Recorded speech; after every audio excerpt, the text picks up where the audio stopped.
Hi, welcome to now day 24 of me telling this world about the craziest things that have been happening to me, my friends, and my family since I discovered how to shift how I interact with consciousness by using DMT as a tool. DMT is the most powerful psychedelic on the planet, and for me and the people I've shown how to do this, our lives have turned into sci-fi films. I've been telling the story as I go through a 40-day water only fast, no food, no juice, nothing but water, potassium and magnesium, and salt. And so today's 24 days, down 31.6 pounds. I'm doing that so people will take me seriously. The things that are happening to us are significant and are going to be very important. Um, and we're just now starting to tell the world about it. So if you haven't seen any of my videos prior to this, please go back and watch them.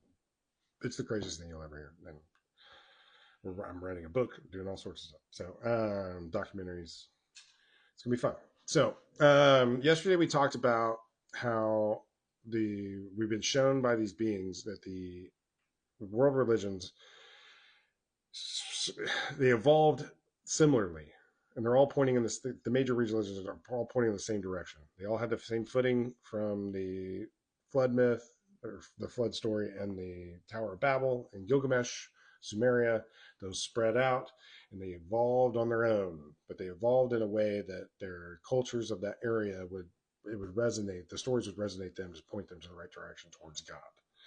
Okay, so there, we've been learning all of these universal truths and laws as we've gone on this journey, and I wondered if anybody had ever found out the truth in the past, or there was a group that ever knew. So I did some research, and I saw some religions that had components of it, but nobody had it all but one. I found one. And I was surprised because it's the Rosicrucians from the 1600s. And they may not have ever heard of them before. And actually, it hadn't been for a recent movie. Most people would never have heard of them. But they're everything that I know and that we've been taught. They know. They know. It's a tenet of their doctrine. Like, I'm reading this off of a website, so this isn't off of my head. This is actually from them. Unlike religious dogma, Rosicrucianism encourages a synthesis of science, mysticism, and spirituality. And this is where I feel like everything that's happening to me and what I'm bringing to the table as far as DMT knowledge and all of that stuff is where this is different. I'm telling the world that you cannot look at DMT through just neuroscience or just spirituality or just a therapeutic experience. It's so much bigger than that because it is the mechanism that connects us to consciousness, and consciousness connects everything. We're just now starting to understand it. And the only reason I've been able to figure this out is because I've been fascinated by all these topics that I thought were separate, but they're actually connected. I've been fascinated my whole life. But so they claim that they are heirs to secret wisdom passed down from ancients.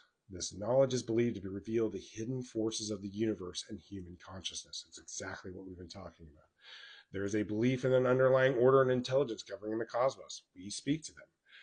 Human beings can attune themselves to this higher order through spiritual development, or I figured out a different way to do it, and it's an express pass, and it's a lot of fun. It's a ton of fun. Okay, sacred geometry.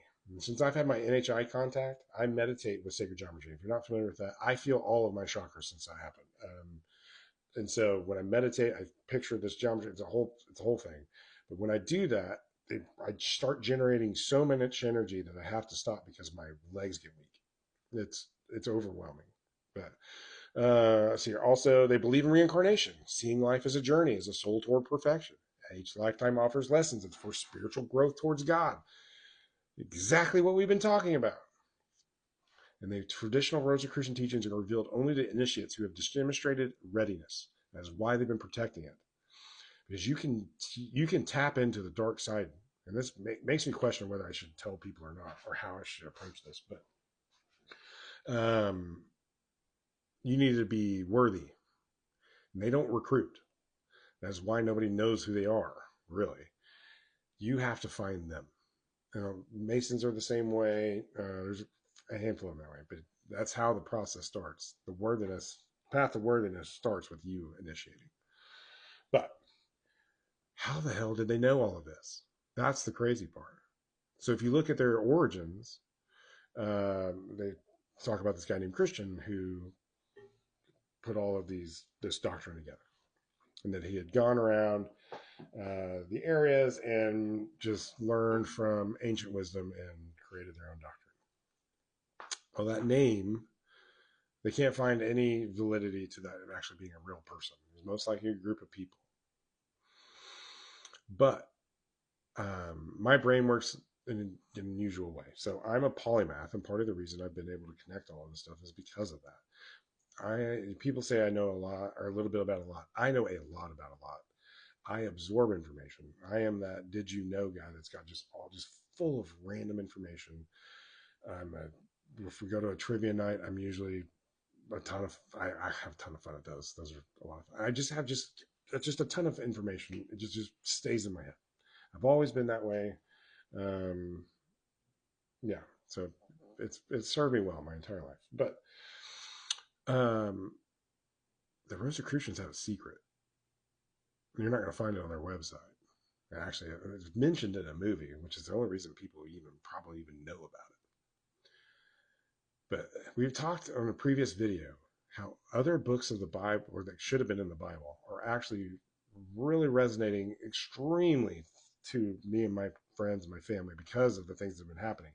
Because of the language that's in those books, the Gospel of Thomas, the Book of Enoch, the Gospel of Mary Magdalene, it talks about how God is within you, and that is where you need to spend your time, and that is how you connect to it all. Like that makes much more sense a way we understand the universe than going to church and living in guilt. Okay, but the Christians are going to have a problem with the Book of Mary because it doesn't say she was a prostitute at a well that Jesus just happened to have an interaction with. That book says that they were married, they had children, and that she was equivalent, if not greater, than the disciples.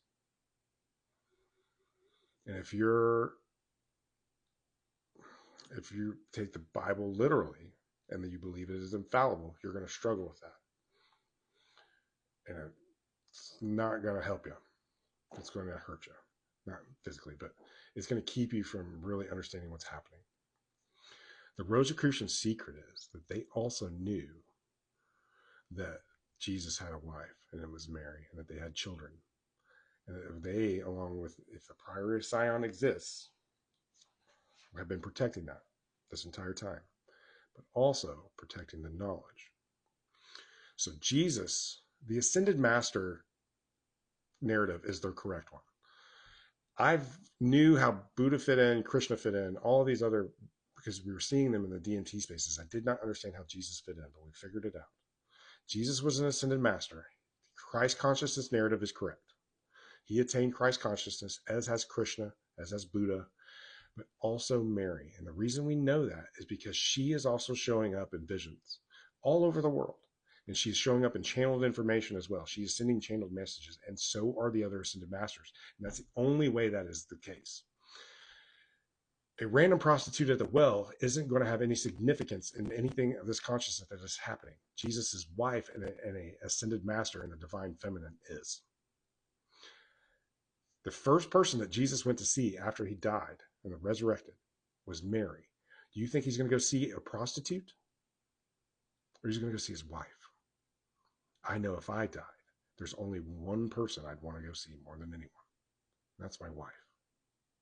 And she sure as hell would be the first one.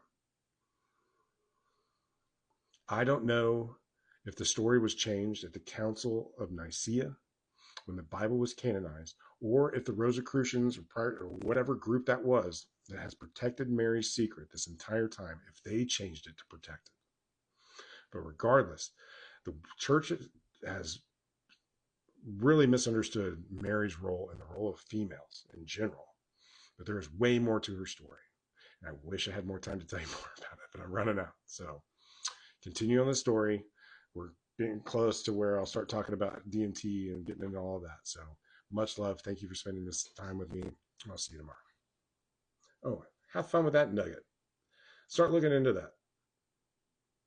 Pretty sure I'm right. It's crazy.